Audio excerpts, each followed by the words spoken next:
সেই কবে ঈশ্বরগুপ্ত লিখেছিলেন, কিরূপে নিস্তার পাই কিছু নাহি স্থির, ডাঙায় বাঘের ভয় জলেতে কুমির। এখন ২৬-এর ভোট যত এগোচ্ছে আমাদের এই রাজ্যের বিএলওদের অবস্থা একেবারে সেই রকম। কোন দিকে গেলে তাদের মাথা কাটা যাবে না সেই ভাবনায় ঘুম উড়েছে তাদের। সেই নিয়েই প্রথম প্রশ্ন। বিএলওদের হুঁশিয়ারি দিয়েছিলেন মুখ্যমন্ত্রী, এবার সেই ইস্যুকে সংসদে টেনে নিয়ে যাওয়ার চেষ্টা বিজেপি।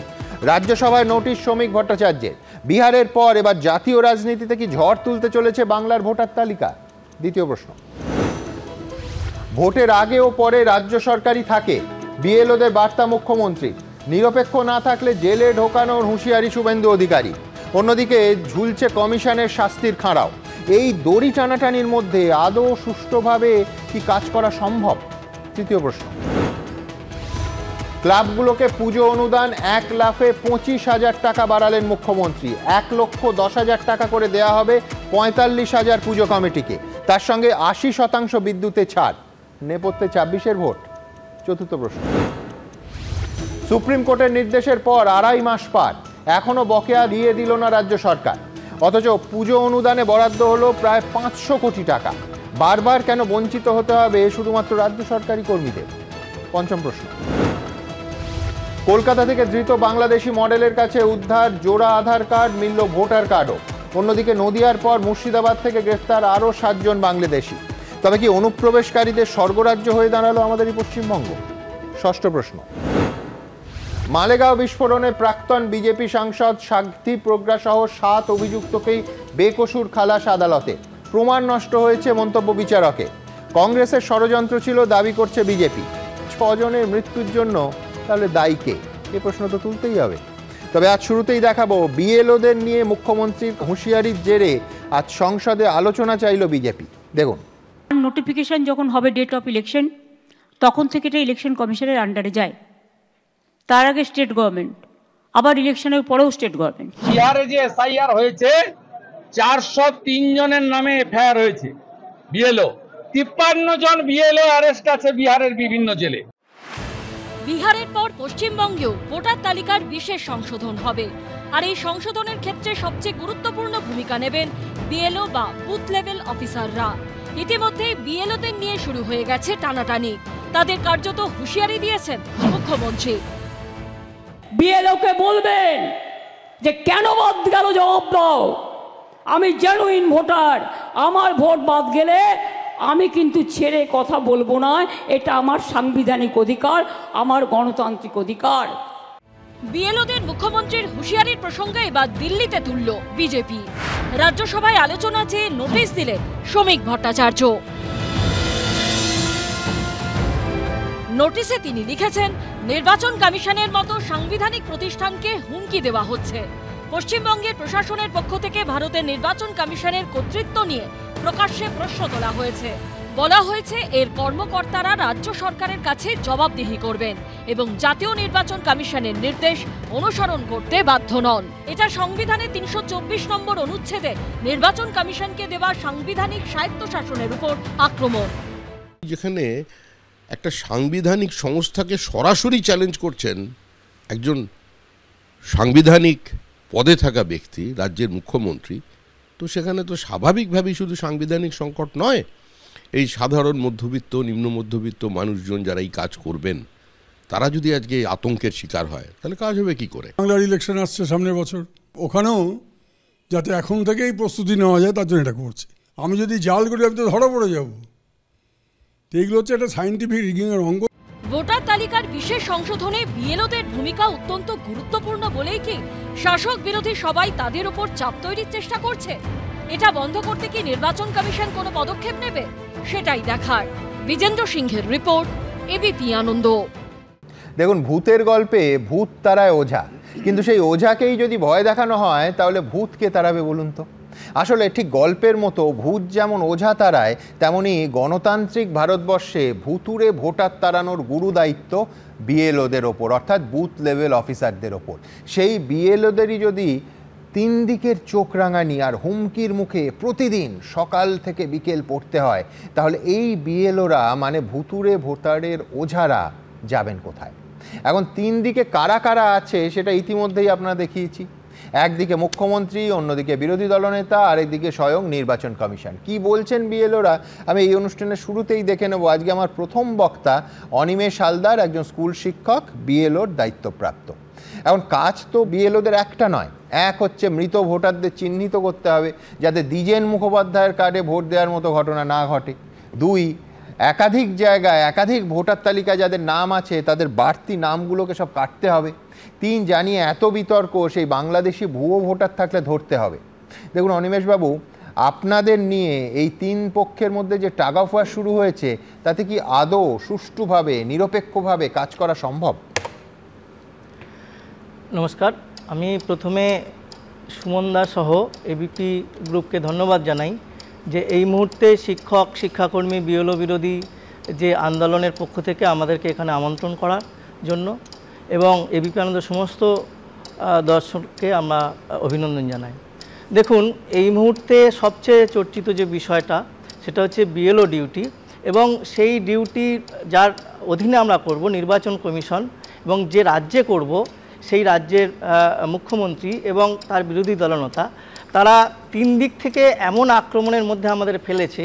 মুখ্যমন্ত্রী বলছেন যে রাজ্যের কর্মচারী আপনারা, ফলে ভোটের আগে আমাদের কর্মচারী, ভোটের পরেও আমাদের কর্মচারী, ফলে আপনারা বুঝে শুনে কাজ করবেন। বিরোধী দলনেতা তিনি বিহার দেখাচ্ছেন এবং বলছেন যে সেখানে অ্যারেস্ট পর্যন্ত হয়েছে, জেলে আছে, এবং নির্বাচন কমিশন বলছে যে আপনারা যদি কর্তব্যে গাফিলতি দেখা যায় তাহলে ডিসিপ্লিনারি অ্যাকশন বা কর্তব্যের গাফিলতির জন্য যে আইন আছে সেটা শাস্তি দেওয়া হবে।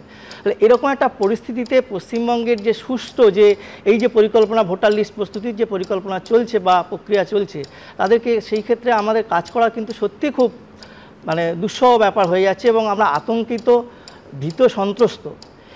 সবচেয়ে বড় কথা, আমরা শিক্ষকদের পক্ষ থেকে এখানে এসেছি এবং আমরা প্রথমত চাই যে শিক্ষা ব্যবস্থা এই মুহূর্তে পশ্চিমবঙ্গে যে জায়গায় আছে সেটা হচ্ছে যে প্রচুর শূন্যপদ স্কুলগুলোতে, আপনারা সেটা জানেন, এবং আমাদের হিসেব অনুযায়ী সেটা প্রায় 3.5 লক্ষ 4 লক্ষর বেশি স্কুল, বিদ্যালয় সেকেন্ডারি লেভেলে, প্রাইমারিতে আরও, এবং এই মুহূর্তে 2016কে যে কেন্দ্র করে বহু শিক্ষক পদ শূন্য।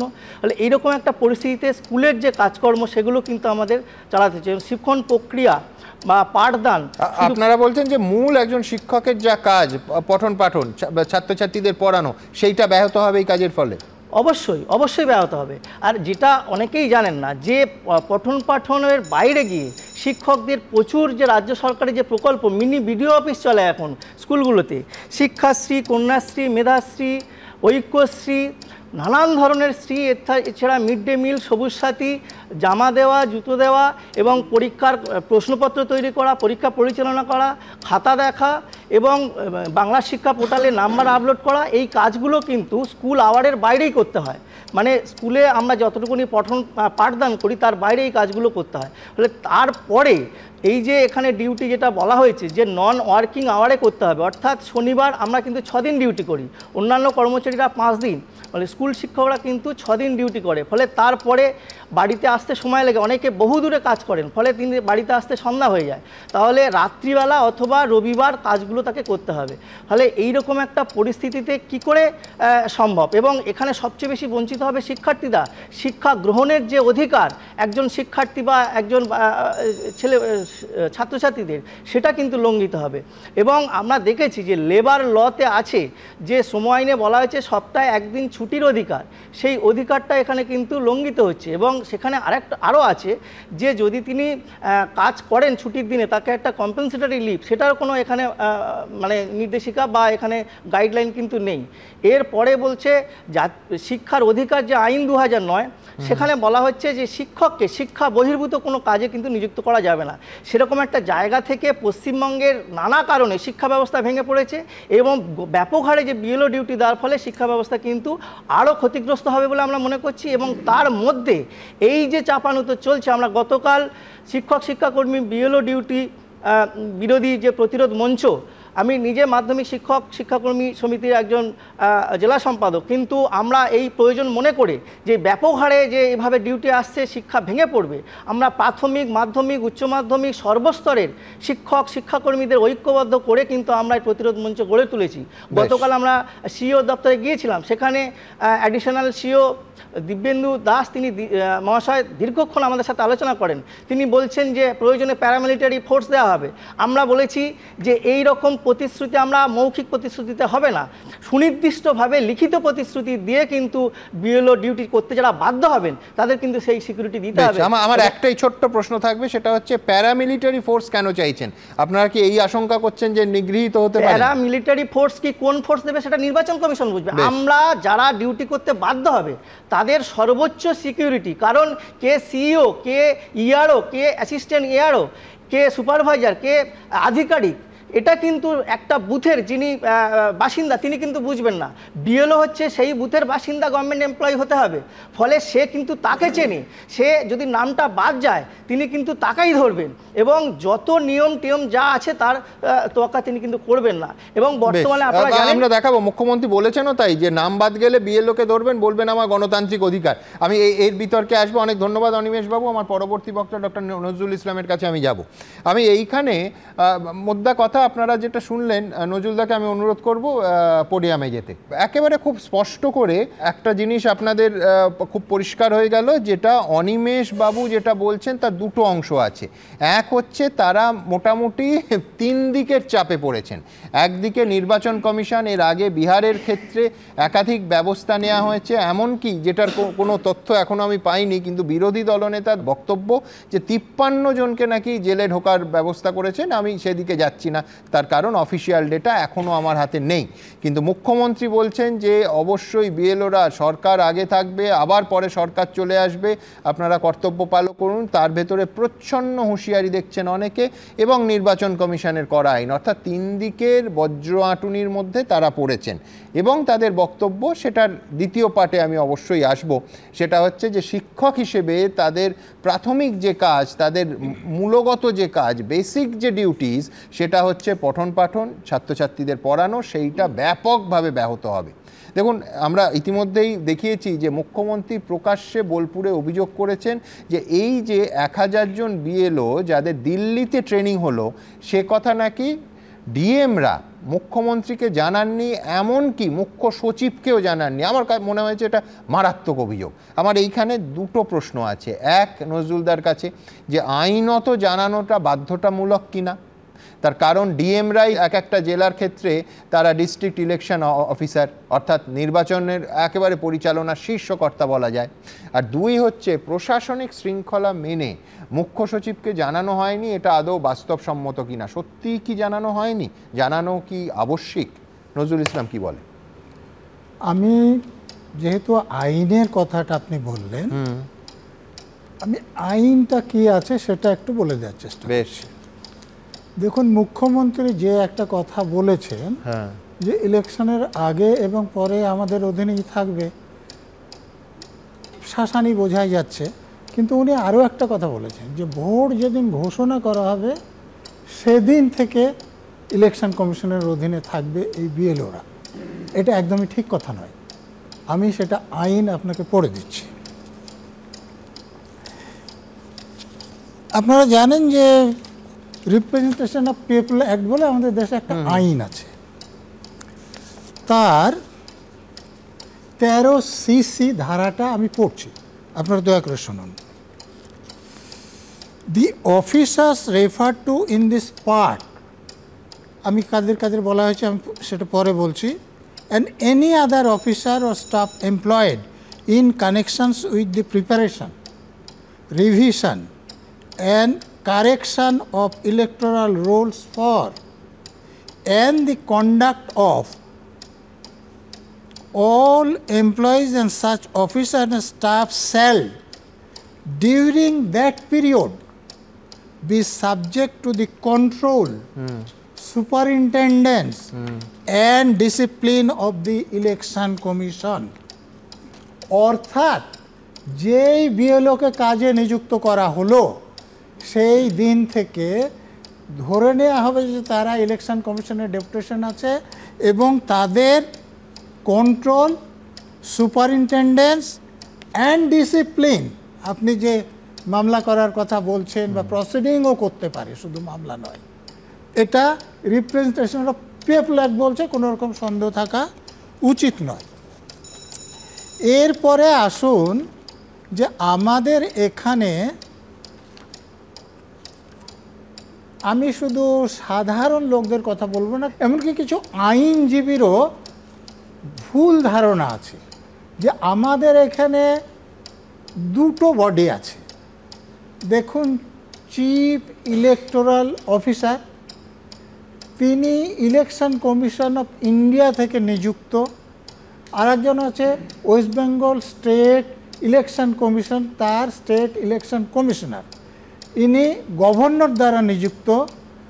এই স্টেট ইলেকশন কমিশনার যে রাজীব সিনহা আছেন, এখন আপনারা জানেন, তার কিন্তু পার্লামেন্টারি ইলেকশন বা লেজিসলেটিভ ইলেকশনের কোনো রকম ক্ষমতা নেই একদম।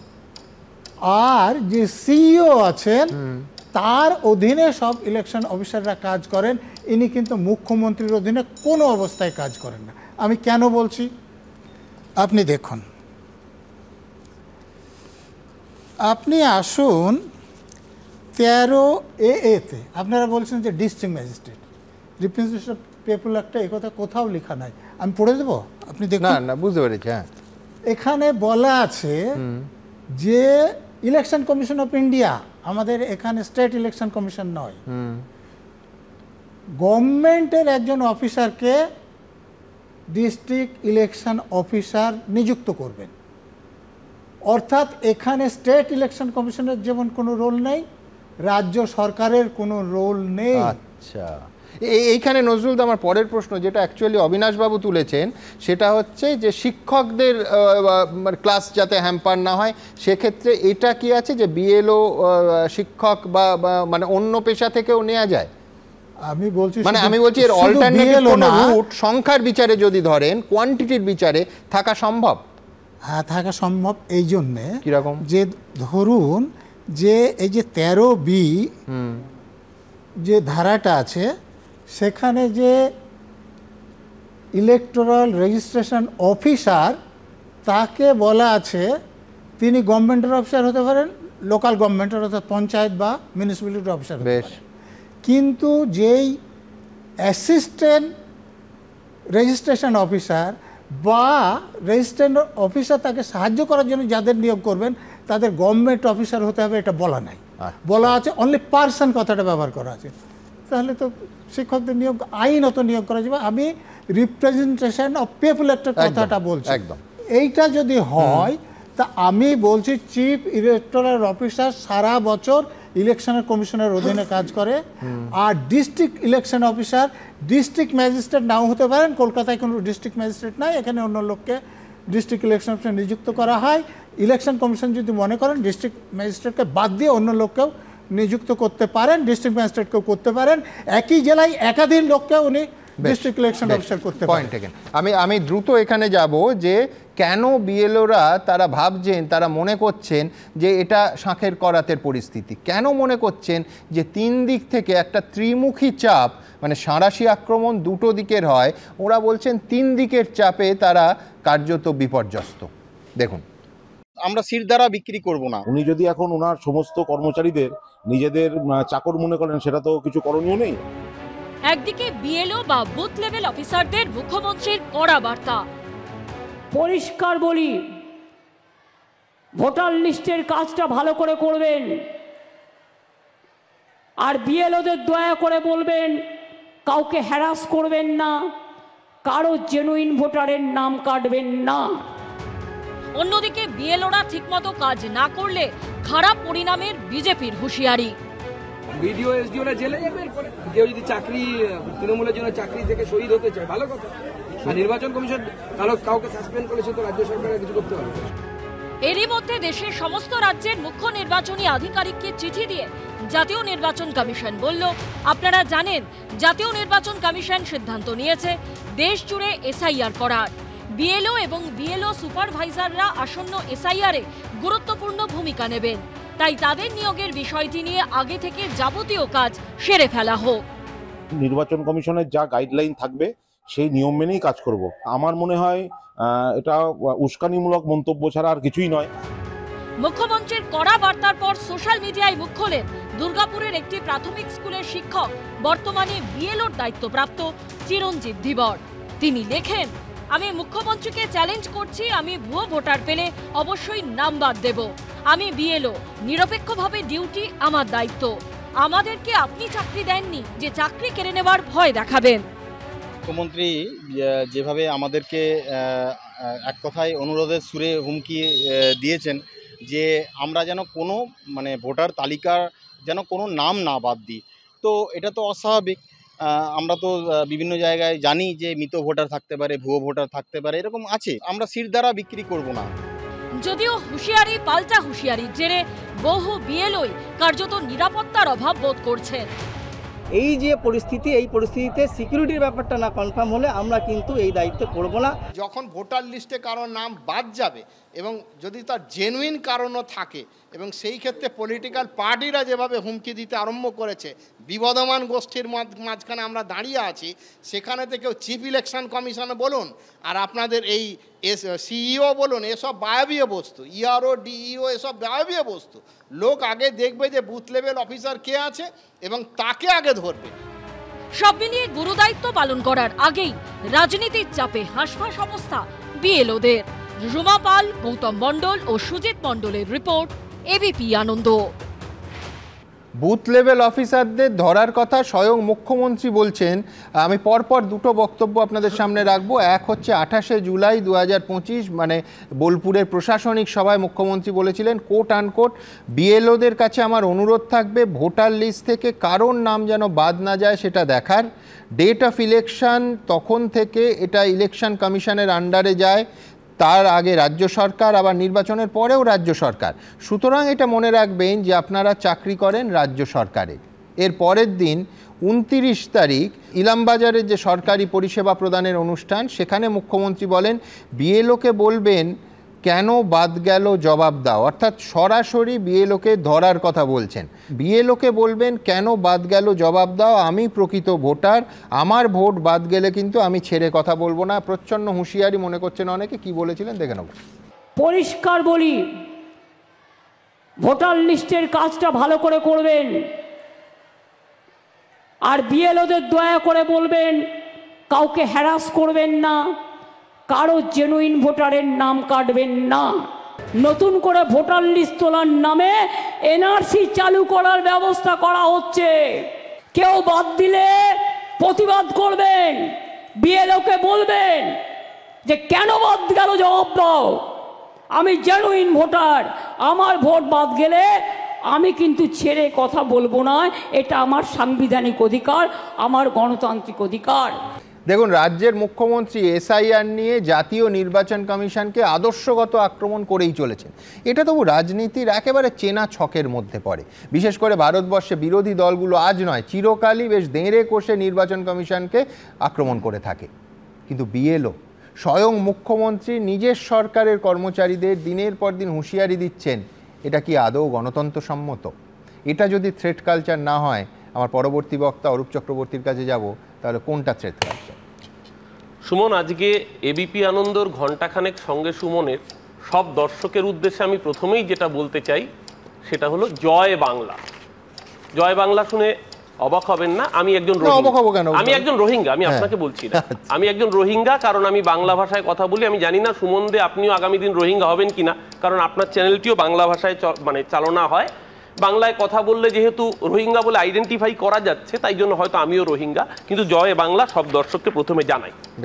দেখুন, এই যে এসআইআর নিয়ে কথাটা হচ্ছে, এসআইআর তো হয়, এসআইআর এর আগে বহুবার হয়েছে, আমাদের রাজ্যেও হয়েছে। এমনকি কদিন আগে যে কালীগঞ্জের বাই ইলেকশন হলো, সেখানেও 6000 নাম বাদ গিয়েছিল। যারা মৃত ভোটার তাদের নাম স্বাভাবিক প্রক্রিয়াতেই বাদ যায়, এটা ইলেকটোরাল রোল রিভিশনের একটা অঙ্গ। একদম সেটা নিয়ে সমস্যা ছিল না যদি এসআইআর এর মানেটা সত্যি সত্যি স্পেশাল ইন্টেন্সিভ রিভিশন থাকতো। সমস্যাটা হলো যেটা অভিষেক বন্দ্যোপাধ্যায় আজকে ক্যাটেগরিক্যালি বলেছেন, যে এসআইআর এর ফুল ফর্মটা একটু বদলে গেছে। এসআইআর এর ফুল ফর্ম হচ্ছে সাইলেন্ট ইনভিজিবল রিগিং। এসআইআর এর ফুল ফর্মটা এখানে বদলে যাওয়ায় সমস্যা হচ্ছে, কারণ সায়েন্টিফিক বললে কৌস্তব আইডেন্টিফাই করতে পারতো, ওটা আরো ভালো করতে পারতো, রিলেট করতে পারতো, ও উত্তর দেবে। কিন্তু আমি বলছি অরূপ, আমি তোমার প্রশ্নটা এসআইআর নিয়ে করিনি, আমি বলেছি যে সরকারি কর্মচারী ওই বিএলওদের কথা, আমি আসছি কেন পরপর তাদের হুঁশিয়ারির মুখে পড়তে হবে? কেন বলছি এই কথা, কারণ মুখ্যমন্ত্রী যে শব্দবন্ধ ব্যবহার করেছেন, মুখ্যমন্ত্রী বলেছেন কোনো ভোটার যদি এসে বলে যে আমার নাম কেন বাদ গেল, এটা তো মানুষের বেসিক রাইট। আমি একজন ভোটার, আমি তো বলছি না যে বাল্ক কেউ এসে রামশ্যাম যদু এসে বলবে যে ওর নাম কেন বাদ গেছে।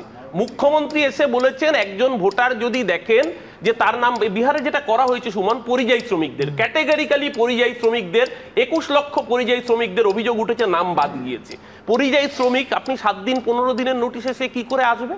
সে আসছে না মানে তার গণতান্ত্রিক অধিকার থাকবে না, তার নামটা বাদ দেওয়া হবে ডেলিভারেটলি। কেন বলছি তুমি যা বলছো কোনোটার সঙ্গেই যাচ্ছে না যে ভোটের আগে আমরা, ভোটের পরে আমরা, এই কথার মত না না, আমি শুভেন্দু বিএলওরা কি সরকারের, রাজ্য সরকারের তারা তো কর্মী, কিন্তু তাদের কাজটা তো করতে হবে নির্বাচন কমিশনের অধীনে সুষ্ঠু নির্বাচনের স্বার্থে। মুখ্যমন্ত্রী যেটা বলেছেন সেটা হচ্ছে যে কোনো ভোটারের নাম যেন বাদ না দেওয়া হয়, এটা তার গণতান্ত্রিক দাবি, একজন মানুষের বেসিক রাইট। বরং আমি বলবো এ রাজ্যের লিডার অফ অপোজিশন যেটা বলেছেন, যে বিএলওদের উদ্দেশ্য করে বলেছেন যে জেল খাটাবো, এ রাজ্যের লিডার অফ অপোজিশন বলছেন জেল খাটাবো। মুখ্যমন্ত্রী বলেছেন কোনো জেনুইন ভোটারের নাম যেন বাদ না যায়। কেন বলছি আশঙ্কার কথা সুমন, তিনি নির্বাচন কমিশনকে বলতেই পারেন, আমি তো শুরুই করলাম যে অত্যন্ত স্বাভাবিক দাবি, কোনো অসুবিধা নেই, কিন্তু বিএলওদের ধরে একটা পদ ধরে সরকারে আমরা থাকবো এবং আগেও থাকবো পরেও থাকবো, বাদ না যায় আপনারা বিএলওকে ধরুন, এটা কিন্তু আমি বলছি যে এই ব্যক্তি মানুষ বিএলওদের ইনসিকিউরিটির কারণ। ব্যক্তি মানুষ বিএলও না, বিএলও ব্যক্তি একদম সুমন পার্সোনাল ইজ পলিটিক্যাল। আমি আপনাকে দেখাচ্ছি একটু আগে, সম্ভবত আপনি চিরঞ্জিত ধীবরের বক্তব্যটা দেখাচ্ছিলেন তো, এই দেখুন চিরঞ্জিত ধীবর তিনি আবেদন করছেন সংঘের শাখায় নিত্য যান, এখানে সকল হিন্দু যেতে পারবেন, 1 ঘন্টা শাখাতে শাস্ত্রীয় ভারত মাতার প্রার্থনা হয় আরএসএস এর পতাকা নিয়ে। চিরঞ্জিত ধীবর যার বক্তব্য দেখালেন, আমি বলছি তো তোমার কি মনে হয় যে কোন সরকারি কর্মচারী তার ফেসবুক অ্যাকাউন্টে তৃণমূলের কথা বলে না? আমি আবারও বলছি গণতান্ত্রিক অধিকার, তৃণমূলের কর্মী সংগঠনের লোকেদের সবার উচিত সরকারি চাকরি ছেড়ে দেয়া বা বিএলও না হওয়া। সুমন আমাকে যদি বলতে অ্যালাউ না করেন তাহলে তো বলতে পারি সময়। আমি এবার হচ্ছে এই কথাটা তো আমরা একা বলছি না, স্বয়ং সুপ্রিম কোর্ট উষ্মা প্রকাশ করেছে এসআইআর এর প্রসেস নিয়ে। এবং আপনি জানেন সুমন, ভারতবর্ষে প্রথমে ইসিআই দাবি করেছিল যে 98% ভোটারের কোনো অতিরিক্ত পরিচয়পত্র থাকবে না, এবং অদ্ভুতভাবে যে 4টি ডকুমেন্ট বেসিসে ভারতবর্ষের 98% বেশি মানুষ কভার আপ হয়, তার মধ্যে আধার কার্ড আছে 134 কোটির, এপিক আছে 91 কোটির, রেশন কার্ড আছে 80 কোটির, এবং মনরেগা জব কার্ড আছে 14 কোটির, অর্থাৎ majority of the population covered. এই সব তথ্য নিয়ে তো সুপ্রিম কোর্টে মামলা চলছে। এক্স্যাক্টলি, সুপ্রিম কোর্ট উষ্মা প্রকাশ করছে যখন, দুদিন পরে শুনানি। সুমন জাস্ট শেষ করতে দিন। কেন বলছি, কারণ শুভেন্দু অধিকারী টার্গেটটা বেঁধে দিচ্ছেন। কিভাবে টার্গেটটা বাঁধছেন দেখুন, বলে দিচ্ছে 1.25 ক্রোড়ের নাম বাদ দিতে হবে। টার্গেটটা বাঁধছে কে? টার্গেটটা তো বাঁধছে লিডার অফ অপোজিশন। আমরা শুভেন্দু অধিকারীকে এর আগে সিবিআই এর ডিরেক্টর হতে দেখেছি, ইডির ডিরেক্টর হতে দেখেছি, এখন ইলেকশন কমিশনার সুপার কমিশনার হয়েছে কিনা জানি না। কেন এই টার্গেটটা বাঁধছে সুমন দেখুন, ভারতীয় জনতা পার্টি এ রাজ্যে বিরোধী দল, তাদের সাথে তৃণমূলের ভোটের ডিফারেন্সটা প্রায় 70-80 লক্ষ। ওই জন্য টার্গেটটা, বেঞ্চমার্কটা সেট করে দেওয়া হচ্ছে 1 কোটির উপরে, যাতে এই নামটা বাদ গেলে বিজেপি হয়তো ব্যাকডোর দিয়ে ক্ষমতায় আসবে। আমি শেষ করার আগে ওয়ান লাইনার, কেন আরো এই আশঙ্কার কথা, আমরা সকলেই জানি যে একজন মহানুভব, কে এই নামটা তুলেছেন আমরা জানি না, ওনার নাম হয়েছে ডগ বাবু, যার বাবার নাম কুত্তা বাবু এবং মায়ের নাম কুতিয়া দেবী। পাটনার থেকে তার সার্টিফিকেট হয়ে নাম উঠে গেছে, এবং তারপরে সেখানেই থামেনি, সোনালিকা ট্র্যাক্টর। এত আইরনিক্যালি তার মায়ের নাম হচ্ছে কার দেবী। কার মাথা থেকে যে এই মস্তিষ্ক প্রসূত উর্বর আইডিয়াগুলো বেরোচ্ছে, আজকে এটা গোটা এসআইআর প্রসেসটাকেই হাস্যকর জায়গায়। আমি অরূপের একটা অংশের সঙ্গে আমি পরবর্তী বক্তা রাজস্বীকে পরিয়ামে যেতে অনুরোধ করব। আমি একটা জায়গায় একমত হতে কোনো অসুবিধে নেই, সেটা হচ্ছে এসআইআর নিয়ে একাধিক রাজনৈতিক দল, একাধিক ব্যক্তি, প্রচুর প্রশ্ন আছে, এবং নিঃসন্দেহে নির্বাচন কমিশনের পরের পর সিদ্ধান্ত নিয়ে আমারও প্রশ্ন আছে, আমাদেরও প্রশ্ন আছে, তাতে অসুবিধে নেই। কিন্তু আমি বলছি এই গোটা দায়টা ব্যক্তি বিএলও যারা তাদের সরকারি ডিউটির পাশাপাশি বাড়তি দায়িত্ব নিয়ে প্রায় সপ্তাহে, যা অনিমেষবাবু হিসেব দিলেন, 7 দিন করে কাজ করছেন, সেখানে ব্যক্তি বিএলও এবং পদ বিএলওকে ধরে এই চাপ সৃষ্টির পিছনে কতটা গণতান্ত্রিকতা আছে, এই প্রশ্ন আমাদের ছিল, আছে, থাকবে। আমার পরের বক্তা রাজস্বী লাহিড়ী। কিন্তু আমার কথা হচ্ছে যে হুমকি দেওয়ার কথা হলো, হুমকি দেওয়ার যদি প্রসঙ্গ হয় তাহলে রাজ্য বিজেপি কিন্তু একটুও পিছিয়ে নেই। বিরোধী দলনেতা প্রথম দিনই বলেছেন যে সত্যি মিথ্যে জানি না, আমরা সত্যি মিথ্যে জানি না। তিনি বলেছেন 53 জন বিএলও নাকি বিহারে ঠিকমতো কাজ করেননি বলে তাদের জেলে পোড়া হয়েছে। অর্থাৎ শাসক আর বিরোধী কার্যত পরিকল্পনা করে বিএলওদের চাপে রাখছে। কেউ চাকরির ভয় দেখাচ্ছে, কেউ জেলে ঢোকানোর ভয় দেখাচ্ছে। আমার বক্তব্য, একটা গণতান্ত্রিক রাষ্ট্রে একটা সরকারি কাজ করার জন্য এটা কি সঠিক পরিবেশ? রাজশ্রী কি বলে? শুভ সন্ধ্যা সুমনদা এবং এবিপি আনন্দ সকল দর্শক এবং গো প্যানেলিস্টদেরকে। আজ 15ই শ্রাবণ 1432 বঙ্গাব্দ, শুক্লা সপ্তমী, বিশুদ্ধ সিদ্ধান্ত বাঙালি পঞ্জিকা অনুসারে। জয় ভারত, জয় পশ্চিমবঙ্গ, জয় মা দুর্গা, রাধা গোবিন্দ, জয় মা কালী, জয় বাঙালি। এতেই যাই হোক, আজকে তুমি যে কথাটা বললে, একটু একটা এক্সাম্পল দিয়ে আমি বলছি। এক জনৈক ব্যক্তি, তার ভদ্রলোকের নাম পলাশ অধিকারী, বয়স 42, মধ্যপ্রদেশে বাস। তিনি ধরা পড়লেন মধ্যপ্রদেশ পুলিশের জালে। মধ্যপ্রদেশ পুলিশ তাকে কোর্টে নিয়ে গেলেন। তিনি বাঙালি নাম, তাকে ধরা হয়েছে। তার বাবার নাম রমেশ অধিকারী, বাড়ি মালদা কাশিমপুর। তার কাছে বৈধ আধার, বৈধ ভোটার সমস্ত রকম কিছু আছে, কিন্তু তা সত্ত্বেও তাকে বলা হচ্ছে যে না, তিনি বাঙালি নন, তিনি একজন অবৈধ অনুপ্রবেশকারী। পলাশ অধিকারীর বাবা রমেশ অধিকারী, তার তথ্য ডিটেলস চেয়ে পাঠানো হলো। রমেশ বাবুর 4 ছেলে, সুব্রত, সৌমেন, পলাশ এবং রাহুল। রমেশবাবু 62 সালে জন্ম, 1984 সাল থেকে তিনি নিয়মিত ভোট দিয়ে যাচ্ছেন। তার 1 স্ত্রী এবং 4 ছেলে। তাও পুলিশ বলছেন যে না, উনি অবৈধ অনুপ্রবেশকারী। 2002 সালের SIR খোলা হলো, দেখা হলো রমেশবাবুর 2 ছেলে সুব্রত এবং সৌমেন। তাহলে পলাশ এবং রাহুল এই দুজন কে? রমেশবাবুর সাথে যোগাযোগ করা হলো এবং 2010 সালের রেকর্ড খোলা হলো।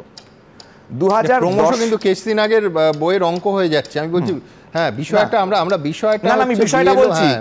এই আলটিমেটলি বেরিয়ে দেখা গেল রমেশবাবুর বিবাহ হয়েছে 1983 সালে, তার জ্যেষ্ঠ সন্তানের জন্ম 1985 সালে, তার সুব্রত এবং সৌমেনের জন্ম 1997। তাহলে দুজনের বয়স বর্তমানে একজনের 30, একজনের 28। এবং রমেশবাবুর সঙ্গে যখন যোগাযোগ করা হলো তখন উনি বললেন উনার 2টি ছেলে, উনার ওই পলাশ এবং রাহুল বলে উনার অন্য কোনো ছেলে নেই এবং গোটা গ্রাম চত্বরের কেউ জানে না। হারাধনের 10টি ছেলেকেই খুঁজে বের করে বেনজল মুক্ত করার তালিকাটাকে ক্লিন করার দায়িত্ব তো এই বিএলওদের। আমি বলছি তাদের কাজের পরিবেশ দেয়া হবে না কেন? কাজের পরিবেশ, এটাই হচ্ছে কথা। এবং যে কারণে 28শে July office of chief electoral officer তিনি নোটিশ ইস্যু জারি করেছেন, checking the disposal of form 16। যে ফর্ম 16-এর 1% স্যাম্পল নিয়ে দেখা গিয়েছে, ফর্ম 6-এর মাফ করবেন, 1% স্যাম্পল নিয়ে দেখা গেছে কি ম্যাসিভ হারে দুর্নীতি হয়েছে। যে ডেটা এন্ট্রি অপারেটরস থেকে আরম্ভ করে বেসিক লোকজনদেরকে, মানে যারা সরকারি কর্মচারী নয়, ক্যাজুয়াল স্টাফ, ক্যাজুয়াল ওয়ার্কারদেরকে দিয়ে কাজ করিয়ে কিভাবে ইলেকটোরাল মানে লিস্টের মধ্যে অবৈধ অনুপ্রবেশকারী উল্টোপাল্টা নাম। তুমি বুঝতে পারছো সুমনদা, এখানে হয়তো যাদের কালকে তুমি দেখবে ভোটার লিস্ট খুলে মালদাতে সুমনদের আরো 4-5টা ছেলে হয়ে গেছে, কি সুমনদের হয়তো আরো 4-5টা ভাইও হয়ে গেছে, আমারও ভাই হয়ে যেতে পারে, আরো দাদা ভাই বোন আরো পশ্চিমবঙ্গে ঘুরে বেড়াচ্ছে, বিশ্বনাথ দ্বারা হতে পারে, আমরা কেউ জানি না। কিন্তু বাকিটা বাদ দিলে কেন, যে নতুন বাবা মাও পেতে পারি, নতুন বাবা মাও পেতে পারি, কোনো অসুবিধা নেই। ঠিক যেরকম আলিপুর চিড়িয়াখানায় সিংহ শাবকের জন্ম হচ্ছে অনুপ্রেরণায়, তেমনি আমাদেরও ভাই বোন, বাবা, কাকা, দাদা, জ্যাঠা, ঠাকুরদা, ঠাকুমা সব তৈরি হয়ে যাচ্ছে অনুপ্রেরণার ঠেলায়। তো এই অনুপ্রেরণার ঠেলাটাকে তো কন্ট্রোল করতে হবে। তার জন্য যদি কেউ বলে উনাদেরকে কাউকে ভাবতে হবে না, বিএলওদেরকে, উনারা আইনের পথে চলবেন, যেটা আইন, যেটা ন্যায্য। অনুপ্রেরণা কন্ট্রোল করতে গিয়ে তো বিএলও কন্ট্রোল করছো তোমরা। আমরা বিএলও কোথায় কন্ট্রোল করছি? আমরা পরিষ্কার বলছি আপনারা নাই লাইনে না, আইনের হাতে, আইনের লাইনে আসুন আর কি, আইনের লাইনে আসুন।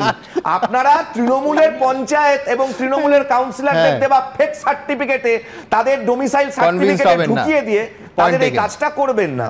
হ্যাঁ, আমি বলছি যে প্রাথমিক তারিখ জয়ধ্বনি আর এই কেসি নাগের অঙ্ক বইয়ের অঙ্কটা আরেকটু আগে করলে আরো ইন্টারেস্টিং হতে পারত। আমি একটা জিনিস জানতে চাই, অনুপ্রেরণা নিয়ে অনেক কথা বলে আমি জানি না গতকালকে কোন অনুপ্রেরণায় কার্গিল যুদ্ধের বীর যোদ্ধা 1999-এর ল্যান্স নায়ক হাকিমউদ্দিন শেখ তার পুনের বাড়িতে চড়াও হয়ে তাকে জাত তুলে গালিগালাজ করা হয় এবং বলা হয় জয় শ্রীরাম বলতে, সারা সর্বভারতীয় সংবাদ মাধ্যমে এসেছে।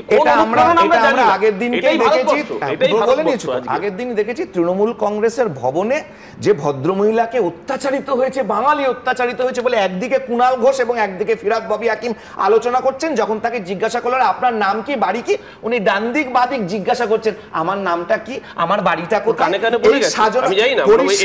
পরিষ্কার দেখতে পাওয়া গিয়েছে। নাম জিজ্ঞাসা করলে যদি আমাকে জিজ্ঞাসা করে আমি তার কৌস্তবদাকে জিজ্ঞাসা করবো না, অরুণদাকে জিজ্ঞাসা করবো না আমার নামটা কি, আমার বাড়িটা কোথায়। তো এই যে ঘটনাগুলো দিনের পর দিন, এর আগে কি বললো ওই যে মহারাষ্ট্রে মারা গিয়েছে বাঙালি মারা গিয়েছে, পরকীয়া করার জন্য মারা গিয়েছে, হয়ে গেল বাঙালি মারা গিয়েছে। কিন্তু আমি এখানে বলছি যে এই তর্ক বিতর্ক এসআইআর নিয়ে একেবারে আইনি লড়াই এসব তো চলবেই, কিন্তু বিএলওদের কাজটা আমাদের এই গণতন্ত্রে, আমাদের এই ভারতীয় গণতন্ত্রের স্ট্রাকচার মানলে ঠিক কতটা গুরুত্বপূর্ণ এটা নিয়ে সন্দেহের অবকাশ নেই। লোকে বলছে যে সেই কারণেই তো যাতে তারা লাইনে থাকেন, কোট আনকোট লাইনে থাকেন, সেই জন্য সব পক্ষ থেকে এই বাড়তি অতিরিক্ত অন্যায্য এবং অগণতান্ত্রিক চাপটা বিএলওদের ওপর দেয়া হচ্ছে। ঠিক কতটা গুরুত্বপূর্ণ বিএলওদের কাজটা দেখুন। তাঁরা সরকারি কর্মচারী কিংবা সরকারি সাহায্যপ্রাপ্ত স্কুলের শিক্ষক বা শিক্ষিকা, রাজনীতির সঙ্গে সরাসরি কোনো সম্পর্ক নেই, কিন্তু গত কয়েকদিন ধরে রাজ্য রাজনীতির কেন্দ্রবিন্দুতে এসে পড়েছেন তারা। বিএলও অর্থাৎ বুথ লেভেল অফিসাররা। ভোটার তালিকার বিশেষ সংশোধন শুরু হওয়ার পর কার নাম ভোটার তালিকায় থাকবে, কার নাম বাদ যাবে তা নির্ধারণে অত্যন্ত গুরুত্বপূর্ণ ভূমিকা থাকবে এই বিএলওদের। যাবতীয় নথি খতিয়ে দেখবেন তারাই। নির্বাচন কমিশনের নিয়ম অনুযায়ী প্রত্যেক বুথ পিছু একজন করে বিএলও থাকবেন। তাদের কাজ হলো বাড়ি বাড়ি গিয়ে ভোটার তালিকা মিলিয়ে দেখা, ভোটার তালিকায় নাম তোলা বা সংশোধন হয় তাদের হাত দিয়েই। এনকোয়ারির পর পুরো তথ্য তারা পাঠিয়ে দেন ইলেকটোরাল রেজিস্ট্রেশন অফিসারকে। বিএলওদের দেওয়া তথ্য সঠিক কিনা যাচাই করেন ইআরও। বিএলওদের নিয়োগ প্রক্রিয়া হয় নির্দিষ্ট নিয়ম মেনে। জেলা নির্বাচনী আধিকারিক অর্থাৎ জেলা শাসকের অনুমোদনের ভিত্তিতে বিএলওদের নিয়োগ করেন ইলেকটোরাল রেজিস্ট্রেশন অফিসার। এই নিয়োগের ক্ষেত্রেও রয়েছে বেশ কিছু নিয়ম। জনপ্রতিনিধিত্ব আইন 1950 অনুযায়ী বিএলও হিসেবে নিয়োগ করা হয় রাজ্য সরকারের গ্রুপ সি কর্মীদের। যদি কোনো এলাকায় রাজ্য সরকারের গ্রুপ সি কর্মী না পাওয়া যায় তবে সেখানে বিএলও হিসেবে নিয়োগ করা হয় অঙ্গনওয়াড়ি কর্মী, চুক্তিভিত্তিক কর্মী বা কেন্দ্রীয় সরকারি কর্মীদের। সেক্ষেত্রে সিইওর কাছে নন অ্যাভেলেবিলিটি সার্টিফিকেট জমা দিতে হয় ইআরওকে।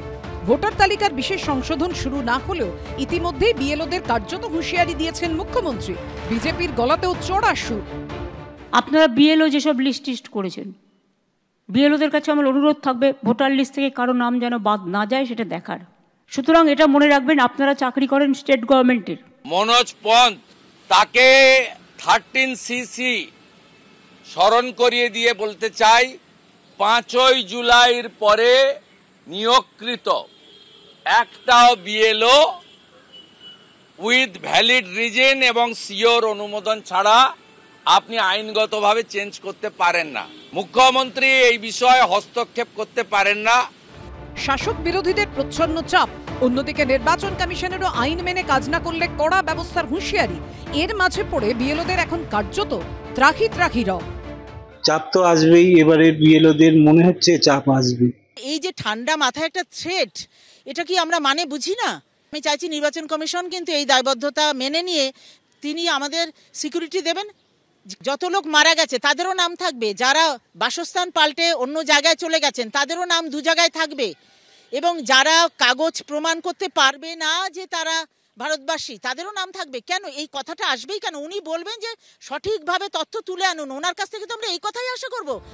এই প্রেক্ষাপটে কি বলছেন প্রাক্তন আমলারা? বুথ লেভেল অফিসার ছাড়া আমাদের ভোটার তালিকার সংশোধন করা যায় না। কোনো রকমের প্রেশার সৃষ্টি করা বা বিএলওদের বলা যে ফিরে আসবে তো রাজ্য সরকারে, তখন দেখা যাবে, এসে শুনছি আমি বলেছে, যদি বলে থাকে এটা একেবারে মানে ঠিক উপযুক্ত নয়। বিএলওকে ট্রেনিং থেকে আটকানো যায় না। বিএলওকে যদি কোনো সরকার বলে যে তোমরা ট্রেনিংয়ে যাবে না, সে সরকার বেআইনি কাজ করবে। নির্বাচন কমিশন সূত্রে দাবি বিএলওদের প্রয়োজনীয় নিরাপত্তা দেয়া হবে, তবে বিএলওরা আইন না মেনে কোনো কাজ করলে তাদের বিরুদ্ধে প্রয়োজনীয় ব্যবস্থাও নেওয়া হতে পারে। কমিশনের নির্দেশ না মানলে বিএলওদের বিরুদ্ধে এফআইআর করা হতে পারে। সেক্ষেত্রে সর্বোচ্চ শাস্তি হিসেবে 3 বছরের কারাদণ্ড ও সর্বনিম্ন সাজা হিসেবে জরিমানা সহ 2 বছরের কারাদণ্ড হতে পারে। রুমা পাল, সুদীপ চক্রবর্তী ও শিবাশিস মৌলিকের রিপোর্ট, এবিপি আনন্দ। দেখুন, এসআইআর নিয়ে এত কথা হচ্ছে, আমি ঠিক উল্টো দিক থেকে কৌস্তবের কাছে আসবো যে এ রাজ্যে বামপন্থীরা যখন ক্ষমতায় ছিল, অর্থাৎ বামফ্রন্ট সরকার ছিল 2002 সালে, তখনও তো এসআইআর হয়েছিল। এসআইআর হওয়ার আগে আমি খুব কৌতূহল নিয়ে দেখছিলাম ডেটাটা, এসআইআর হওয়ার আগে নাম ছিল 4,86,00,000 ভোটারে। এসআইআর হওয়ার পরে সেটা হলো 4,58,00,000, অর্থাৎ 2002 সালে 2000 নয় 28 লক্ষ মানুষের নাম বাদ গেছিল। কিন্তু তারপরও কৌস্তবদের সেরা দুটো ফলাফল হয়েছিল 2004-এর লোকসভা এবং 2006-এর বিধানসভা নির্বাচন, দুটোই কিন্তু এসআইআর হওয়ার পরে। আমি কৌস্তবের কাছে এটাই প্রশ্ন করব যে কই তখন তো এসআইআর-এর বিরুদ্ধে কোনো উত্তাল প্রতিবাদ চোখে পড়েনি।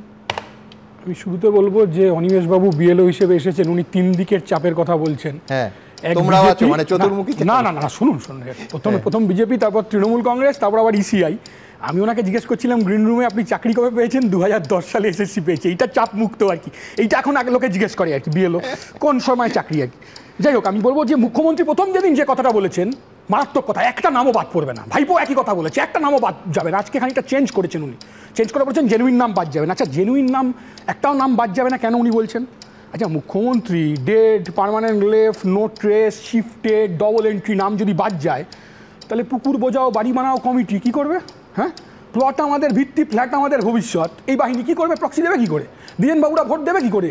আমি তো বলছি সুমনদা, আমি আগেও বলেছি, বাংলা আর বিহারকে এক করলে চলবে না। বিহারে অন্যরকম সিচুয়েশন, বাংলায় অন্যরকম সিচুয়েশন। আমি বলছি ডেড ভোটার সুমনদা, শুধু কলকাতা জেলায় 4000 বুথে 22,000 ডেড ভোটার, 2000 ভোটারের নামও বাদ যায়নি। ব্যাপক ডবল এন্ট্রি আছে। এসআইআর একটা সামগ্রিক প্রক্রিয়া। আজকে তৃণমূল বিজেপি যা আরম্ভ করেছে, শুভেন্দুও বলছে বিএলওদের জেল হয়ে যাবে। আচ্ছা, একটা কথা কেউ বলছে না, শুধু বিএলওরা তো নির্বাচন করে না, বিএলএ আছে তো, তৃণমূলের বিএলএ আছে, আমাদের বিএলএ আছে, বিজেপির বিএলএ আছে। বিএলওদের সাথে বিএলএরা একসাথে মিলে সিদ্ধান্ত না, এরকমও হয়েছে। ধরুন আমাদের বিএলএ বুথ লেভেল এজেন্ট, সে বলেছে অমৃত, বাড়ির থেকে আমরা ডেথ সার্টিফিকেট পাইনি। তৃণমূলের বিএলএ বলছে না আমি জানি না, সে জানে কিন্তু মৃত। তৃণমূলের এজেন্ট সে বলছে না আমি তো জানি না, ডেথ সার্টিফিকেট যখন জমা দিচ্ছে না নাম বাদ দেওয়া যাবে না। ঠিক এইরকমভাবেই কিন্তু দ্বিজেনবাবুরা বারবার ভোট দিয়ে গেছে। এর সাথে আমি বলবো বিহারের কথা।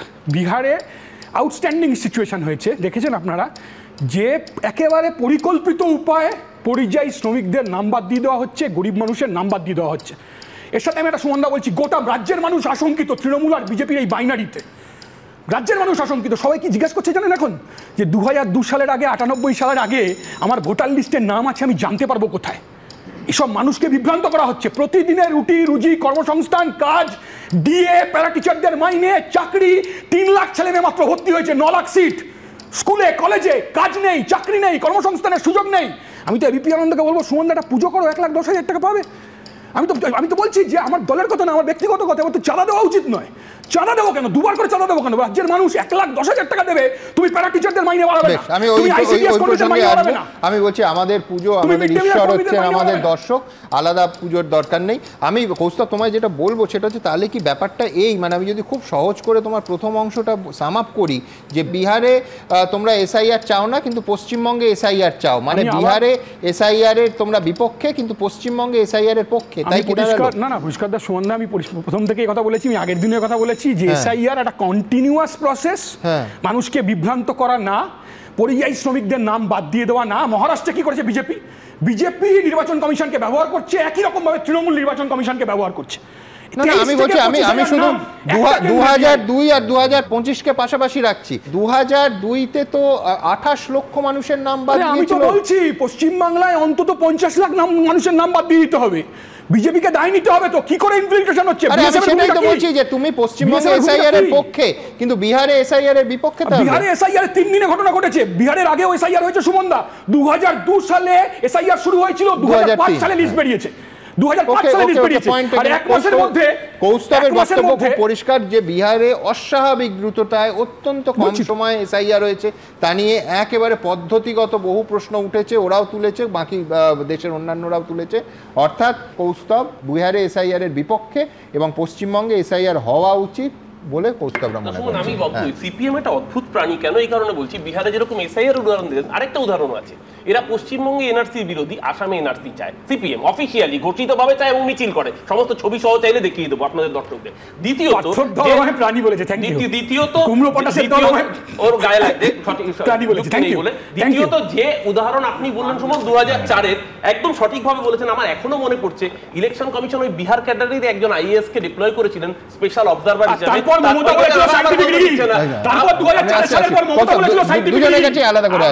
আমানুল্লাহ ভদ্রলোকের নাম, তার ছত্রে, এই যে বলছেন না মৃত ভোটার এসে ভোট দিয়ে যায়, কিভাবে ছত্রে ছত্রে মৃত ভোটাররা ভোট দিয়ে যায়, আফজল আমানুল্লাহ রিপোর্টটা এখনো ইন্টারনেট সার্চ করলে যে কেউ পাবে। 2004-এর নির্বাচন কিভাবে প্রহসনে পরিণত করেছিল এই সিপিএম। আমি আবার বললাম 2004 সালের নির্বাচনের পর দেখেছেন যে আমরা রমরমিয়ে জিতেছি। 2004 সাল শুধু নয়, একের পর এক নির্বাচনে কেজরিওয়ালের কথা মনে আছে, স্পেশাল অবজারভার নিয়ে আসা হয়েছিল, আমাদের কোনো আপত্তি হয়নি, পোস্ট ক্রিয়েট হয়েছিল। আমি তো বলছি অথচ মীরা পান্ডের ভূমিকা কি? আচ্ছা বিএলওতে রাজকুমার বাবুকে আপনার মনে আছে, আপনি শো করেছিলেন, আমি ছিলাম। আমানুল্লাহ রিপোর্ট নিয়ে কোনো কথা বলতে পারলাম না। কি কিসের বিহারে আসামে এনআরসি চাই কি চাই না? কৌস্তব এখানে বলুন ও আসামে এনআরসির পক্ষে না বিপক্ষে? আরেকদিন একটা আলোচনা হবে, আসামে কেন আরেকদিন আমি বলবো আসামে এনআরসি চাই মিছিল তোমার কি ভূমিকা না ছিল? তুমি এই যে দ্বন্দ্বটা আপনারা দেখছেন, এটা কি কোথাও শাসক আর বিরোধী চিরন্তন দ্বন্দ্ব? আমার মনে আছে অনিল বিশ্বাস প্রেস কনফারেন্স করে বলেছিলেন যে অবজারভাররা কেন ছবি তুলবে, অবজারভাররা কেন এইভাবে, কোন আইনি ভিত্তিতে তারা এই কাজ করছে। শাসক যখন শাসক দল ক্ষমতায় যারা থাকে তারা নির্বাচন কমিশনের প্রত্যেকটা পদক্ষেপকে প্রশ্নচিহ্নের মুখে রাখে, আর বিরোধী তারা একেবারে হাত তুলে সমর্থন করে। আমি বলছি সময়ের সঙ্গে সঙ্গে রাজনৈতিক দলের ক্ষমতায় থাকা বা না থাকা, সেইটা রাজনৈতিক অবস্থান একেবারে ওলটপালট হয়ে যেতে দেখেছি, একবার নয় বারবার। কিছু বলছিলেন? দুজনের জবাবটা দিচ্ছি। প্রথম একটা হচ্ছে যেটা অরূপদা বললেন, টার্গেট শুভেন্দু অধিকারী বেঁধে দিয়েছেন 1,25,00,000। আর একটা হচ্ছে 2002 সালের এসআইআর। 2002 সালের এসআইআর বিপুল ভোটে 2004 সালে বামফ্রন্ট জিতল, ইউপিএ 1 গভর্নমেন্ট। সেই ইউপিএ 1 গভর্নমেন্টেরই কিন্তু এমওএস হোম শ্রীপ্রকাশ জয়সওয়াল রাজ্যসভায় দাঁড়িয়ে বললেন 1,20,00,000 অবৈধ অনুপ্রবেশকারী ভারতবর্ষে আছে, এবং তারপরে উনি সেটাকে কি রেকটিফাই করলেন যে এটা হচ্ছে অ্যাজ অন 2001 ডেটা। আগের দিনও আমাদের এই কথাটা বলা হয়েছে। তো এবার এরা কিন্তু সেদিনকে বাদ যায়নি। তথ্যের অপলাপ হলো, এক হচ্ছে যে এটা 2000 তুমি কার বললেন, শ্রীপ্রকাশ জয়সওয়াল, তিনি পরিষ্কার 2001 সালের 31শে ডিসেম্বর অবধি পার্লামেন্টে রাজ্যসভায় দাঁড়িয়ে তিনি বলেছিলেন, এবং তারপরে প্রশ্নের জবাবে তারপরে সেই ডেটা থেকে তিনি মানে এক সম্পূর্ণ ইউটার্ন করে বলেন যে বিনা ভেরিফিকেশনে আমি বলেছিলাম, অর্থাৎ এই ডেটার কোনো ভ্যালিডিটি নেই।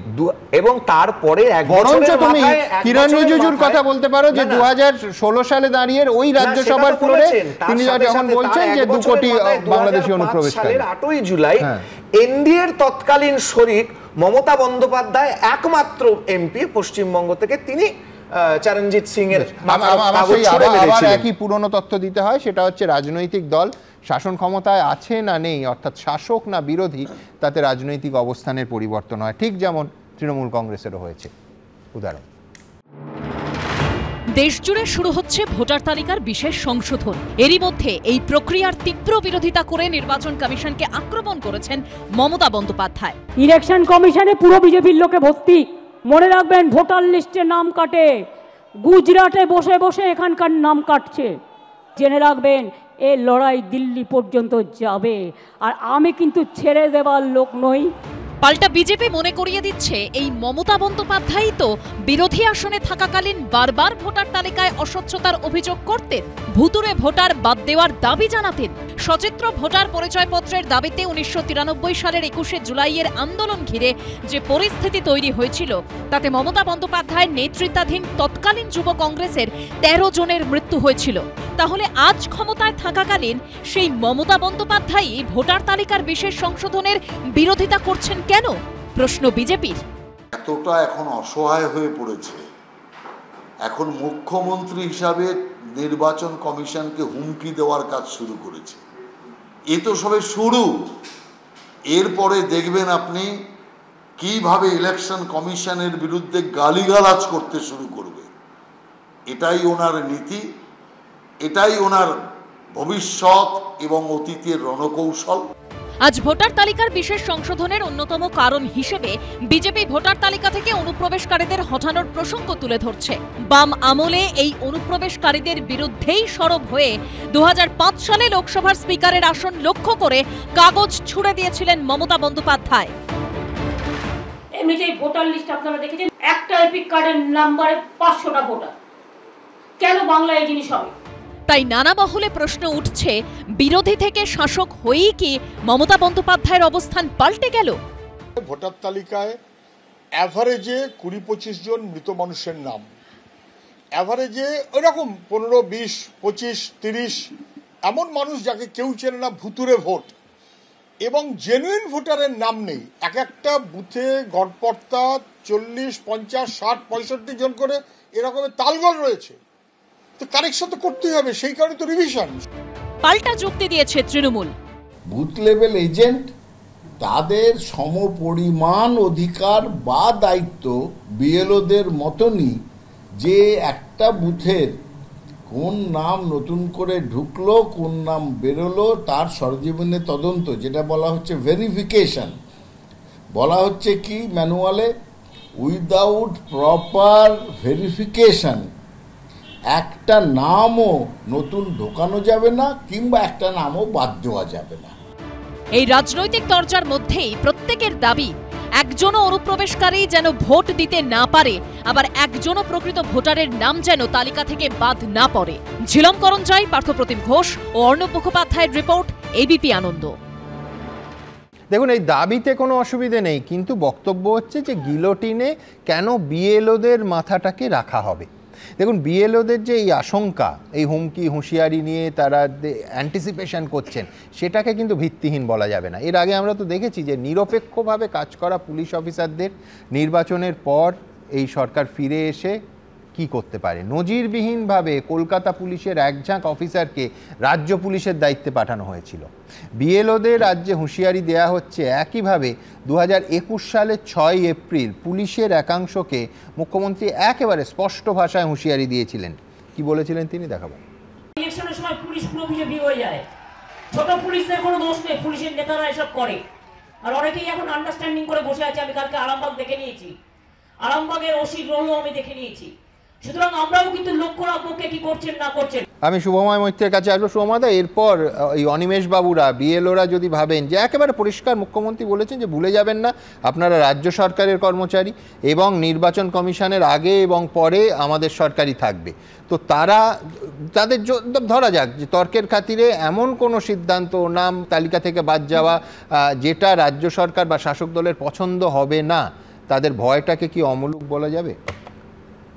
দেখুন, মানে মূল যে বিষয়টা হচ্ছে, সরকারি কর্মচারী যারা কাজ করবেন তারা তো নির্বিঘ্নে কাজ করতে পারবেন কিনা, এই নিয়ে একটা গভীর প্রশ্নচিহ্নের মুখে আমরা একেবারে দাঁড়িয়ে পড়েছি।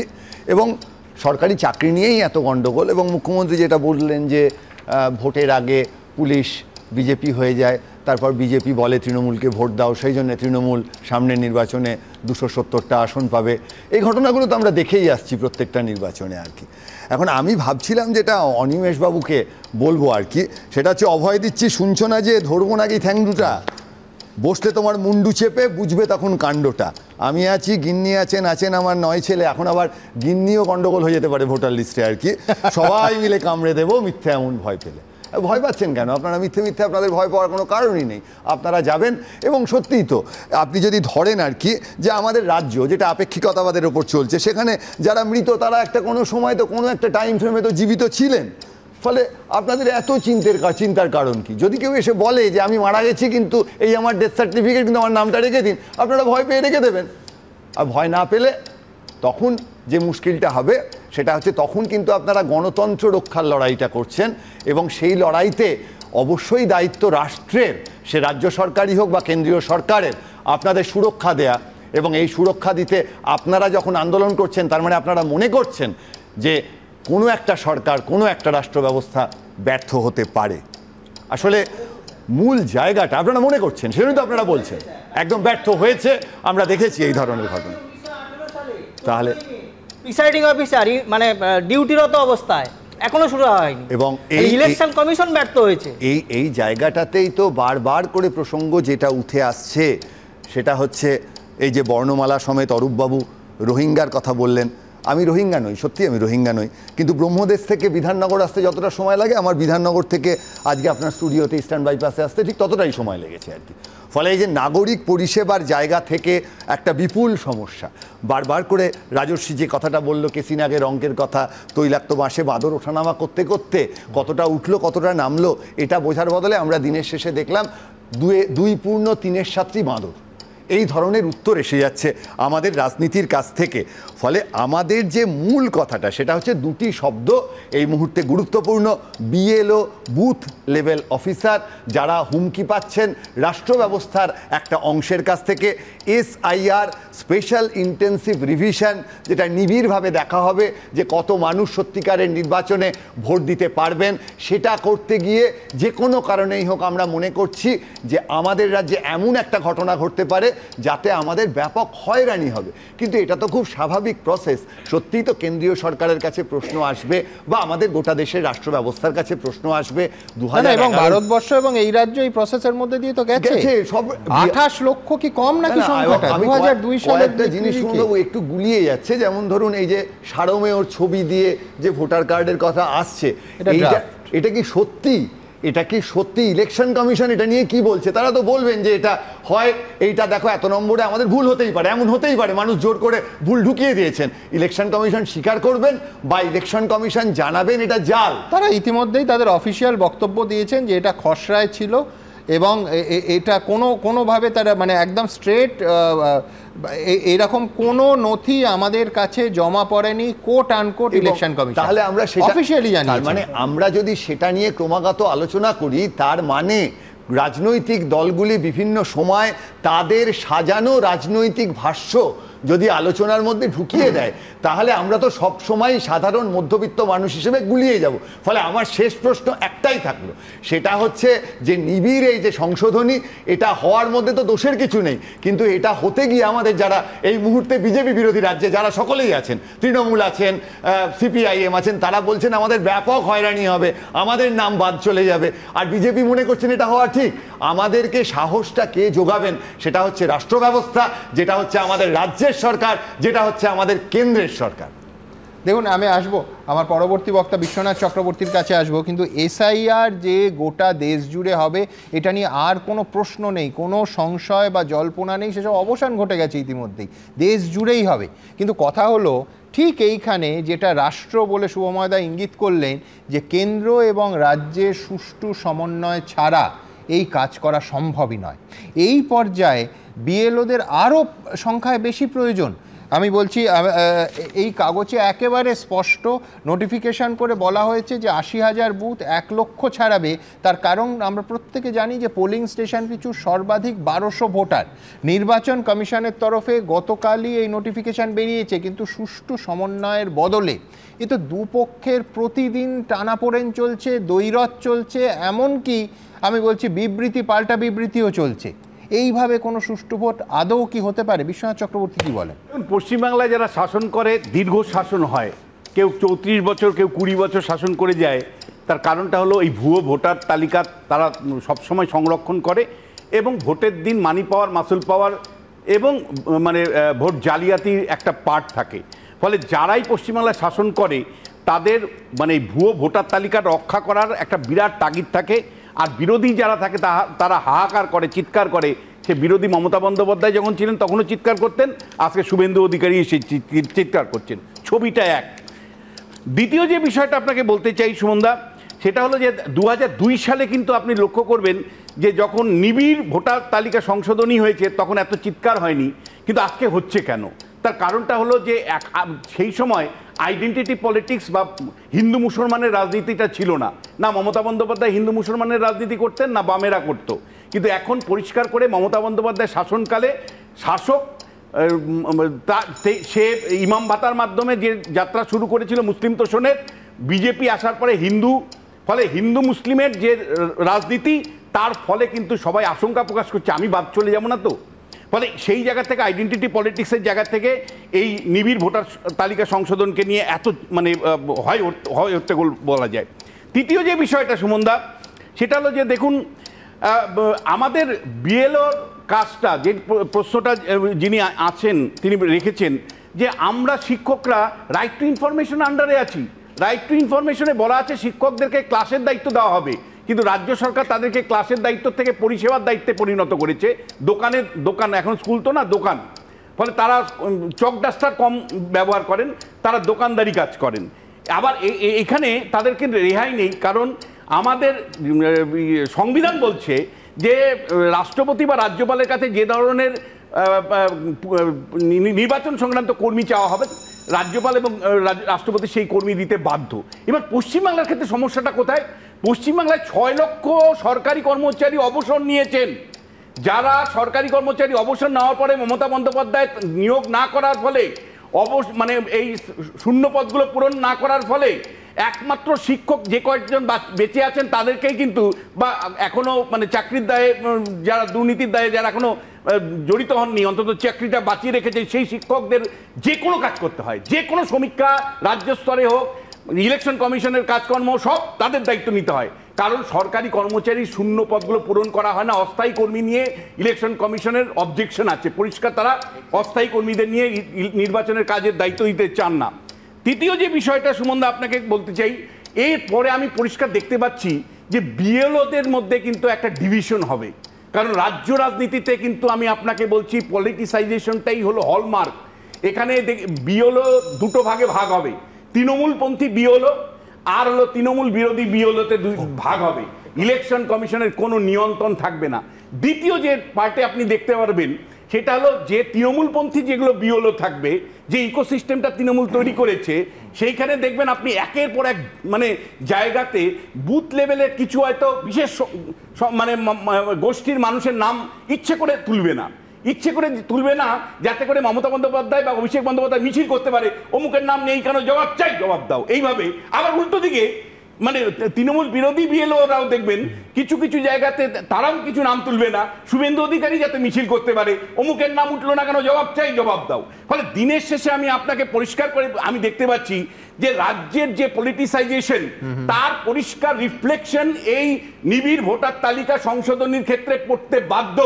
এবং একটা পর্যায়ে গিয়ে আপনি দেখবেন ইলেকশন কমিশনের না নিয়ন্ত্রণ থাকবে, না নির্দেশ থাকবে, না তাদের কোনো সুপারভিশন থাকবে, এবং কার্যত বলা যায় যে আড়াআড়ি ভাবে পলিটিসাইজেশন হবে এবং বিএলওর কাজটা শেষ পর্যন্ত দেখবেন অধরাই থাকবে।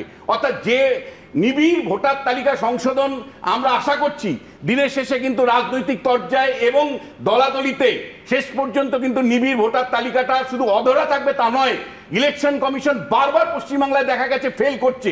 একটার পর একটা ইলেকশনের সময় আমি দেখছি যে সেন্ট্রাল ফোর্স কোন সময় 700 কোম্পানি 800 কোম্পানি, আমরা বলছি যাক এবার নির্বাচনটা ঠিক মতন হবে, কিন্তু শেষ পর্যন্ত হাতাখুন্তি নিয়ে যখন বের হতে বলেন মমতা বন্দ্যোপাধ্যায়, তখন দেখা যায় যে মানে সেন্ট্রাল ফোর্স কিন্তু ঘরে বসে থাকে, নিরাপত্তা দেয় না। রাজকুমার এর মতন যারা আমি রাজকুমারের প্রসঙ্গেই আসবো, দুজনের কাছেই আসতে হবে।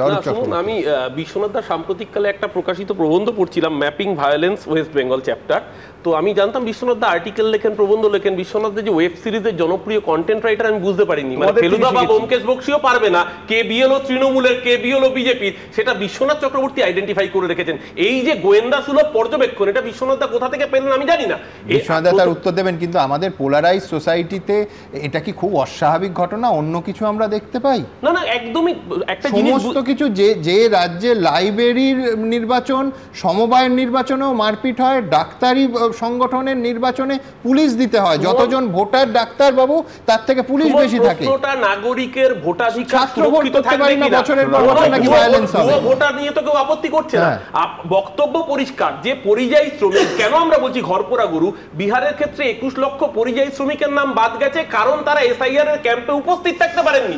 সেই ক্ষেত্রে মমতা বন্দ্যোপাধ্যায় যদি বলেন যে কোন নাগরিকের জেনুইন নাগরিকের নাম যদি বাদ দেয়, সে প্রোটেস্ট করবে না? তার নাগরিক নিরাপত্তা, তার গণতান্ত্রিক অধিকার যদি হরণ হয়, সে প্রোটেস্ট করবে না? সেটা বললে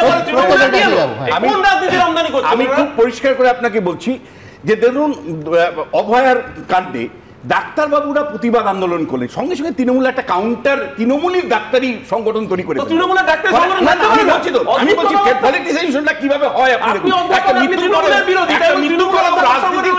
রাজনীতির সংগঠন দিয়ে সেটাকে আটকাতে হয়। এবং আমি আপনাকে বলছি সুমনদা, আপনি লক্ষ্য রাখবেন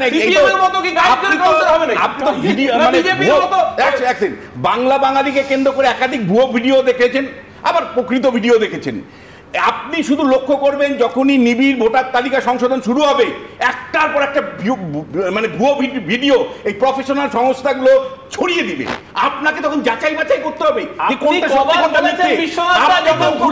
ভুয়ো ভিডিও হয়েছিল দিনের যখন অবরোধ ছিল না, একটা ভুয়ো সিনেমার ভিডিও অবিশ্বাস দিয়ে ছড়ি ছড়া বাংলা লাগিয়েছিল। বিজেপির কাছে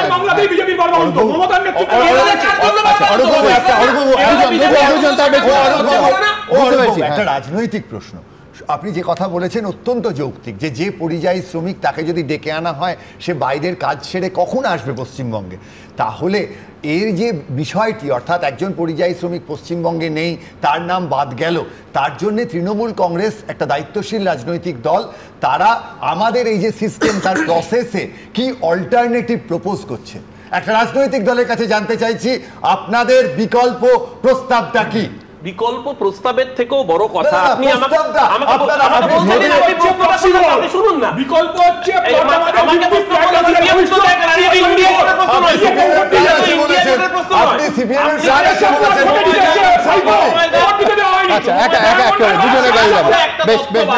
বলা হয় যে পশ্চিমবঙ্গ পরিযায়ী শ্রমিক শীর্ষে, অথচ পিএমএলএফ এর ডেটা কি বলছে, মিনিস্ট্রি অফ স্ট্যাটিস্টিক্স এর ডেটা কি বলছে, সারা ভারতবর্ষে সবচেয়ে বেশি পরিযায়ী শ্রমিক উত্তরপ্রদেশে, সারা ভারতে তারপরে পরিযায়ী শ্রমিক মধ্যপ্রদেশ, তারপরে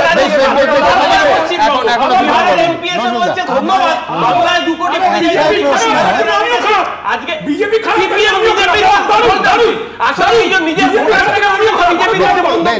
খারাপ না, সবাই খুব চমৎকার।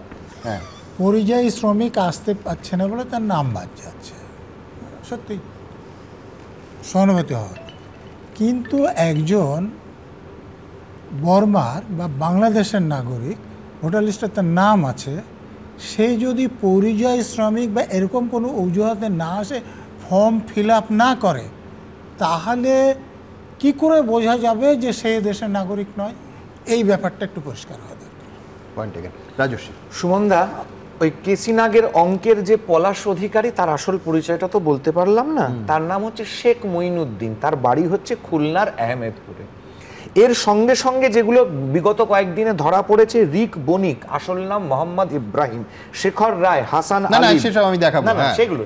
এবার এইরকম করতে করতে আজকেই বোধহয় আমি একটু আগের দিকে দেখছিলাম এবিপি আনন্দতেই, যে বাংলাদেশের কোনো এক মডেল, তার কাছে নাকি বিরাট ভারতবর্ষের আধার। তো এই আধার এগুলো কারা দিচ্ছে? যদি যতক্ষণ না ডমিসাইল সার্টিফিকেট দেয়, তাদের ডকুমেন্টস কারা দিচ্ছে? আজকে বাংলাদেশে পাঠিয়েছে, ভারতবর্ষের নাগরিকরা পাঠিয়েছে। আপনারা ভুয়ো ভোটার আইডি হচ্ছেন, আপনারা হচ্ছেন, আপনারা বাস্তবিক হচ্ছেন, আপনাদের